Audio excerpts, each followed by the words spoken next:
Guys, and welcome back to my channel. If you haven't been here before, my name's Gaynell. I'm an artist and a writer, and this is my channel, GP Artworks. Anyway, today I thought it'd be kind of fun. I got a bunch of art supplies. I'm so excited. I decided I have a friend that does a lot of her own little watercolor sketchbooks and stuff, and this is something I guess you need to do them is bookbinding glue. So here we go. I'm gonna try making my own. And also something else they use is these watercolor stick, which I'd never really heard of these before. And so I was like, well, I guess we will try it out. I don't know. I've never heard of them before. And to let me know in the comments if you've used these before. This particular one is the Daniel Smith brand. But I thought, okay, we'll give it a whirl. And then I got some watercolor sticks. Or not sticks, that's what that was. The kind that, you know, they're not in tubes. They're little blocks. And they packed them funny. All of these I got from Jerry's Artarama. I don't know if you order art online or not. It's one of the least expensive ones anyway. These are all Lucas, which is one of the brands of paint out there. And so I thought I would try. There's the burnt umber. There's raw umber. And neutral tint, which is something I've just heard about recently that I thought I would try. So it'll be interesting to see those. I might do another video where I tint, swatch them out. And I had to get some more brushes because they were a try me set, and it has a brush that I've not used before that sounded kind of interesting. Because sometimes a brush that's a different shape is very handy. I don't know if I can get this out. But this one has a dagger brush in it, which I've heard of them, but I haven't used one, and it's this one right here. See how it's curved? It's funny, they have all these lids on them, but you can't put back on. But anyway, so I'm kind of excited. And these look like awesome fine brushes. That's gonna be cool. Okay, it was a try me pack, obviously. And then I got a bunch of paper. So I thought I'd try this Soho brand because I'm still, on the search for a consistently good paper to use. And so I got this Soho watercolor block. This one's only 25% cotton.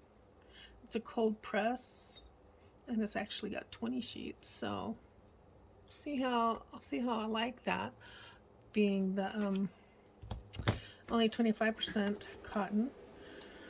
This one is Fluid brand, and it kind of came in the box with this open. So I don't know why. This one is just acid-free cold press, and this is a brand that I've used before, but it's that size that I like, the 4x6 size, which is really handy. And then they had a bigger one that was 8x8, which this is becoming a good size that I like as well. And this one's another cold press, and I really like the way this paper feels, so I'm excited. And I got 2 of those because I seem to go through paper fast.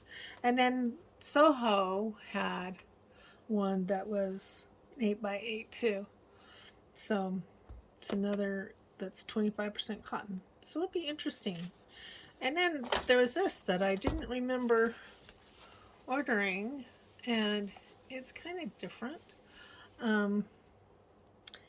It's like Italian watercolor paper, and one of them's cold pressed, one of them's hot pressed, and one of them's rough. And that's just intriguing, because they're really different.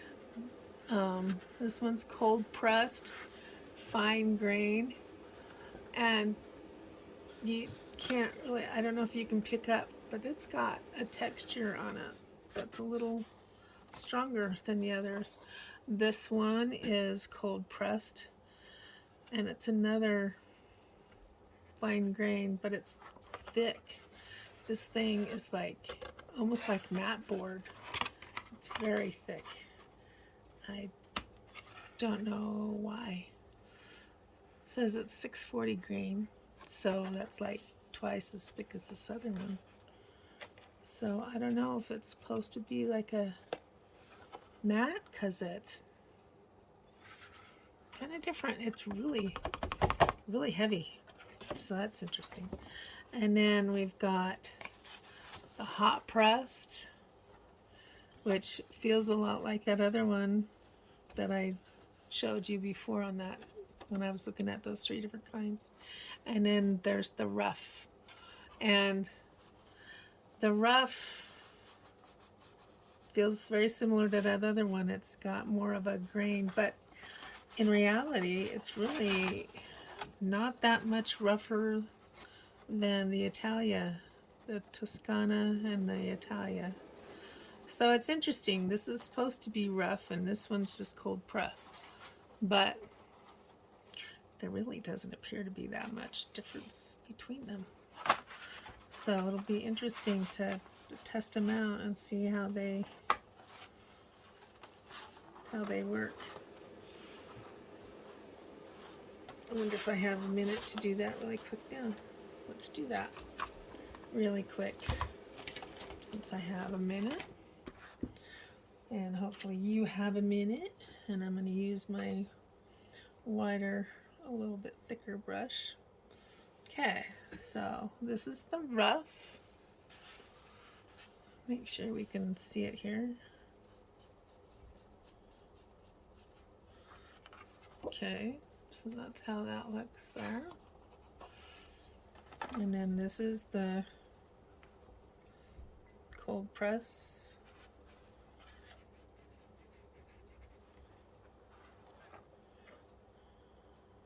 I think I need a little bit more paint on that.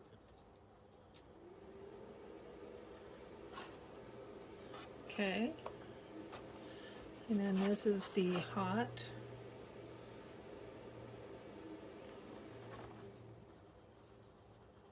You can see how it kind of goes on a little different, kind of like a, has a coating on it almost. So it's a little different. And then the really thick cold pressed.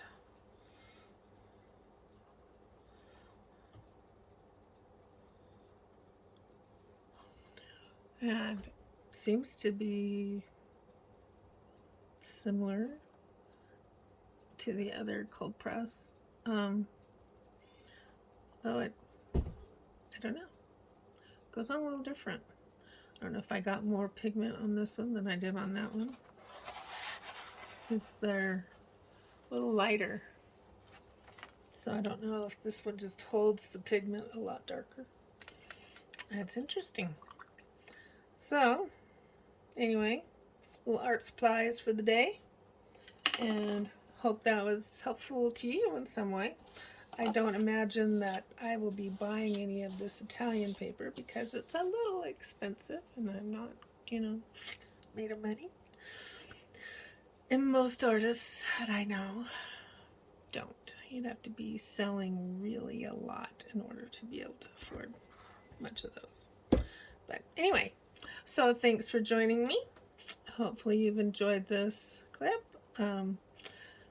Let me know and give me a little thumbs up, and maybe give me a comment as to which one of these you think you would use.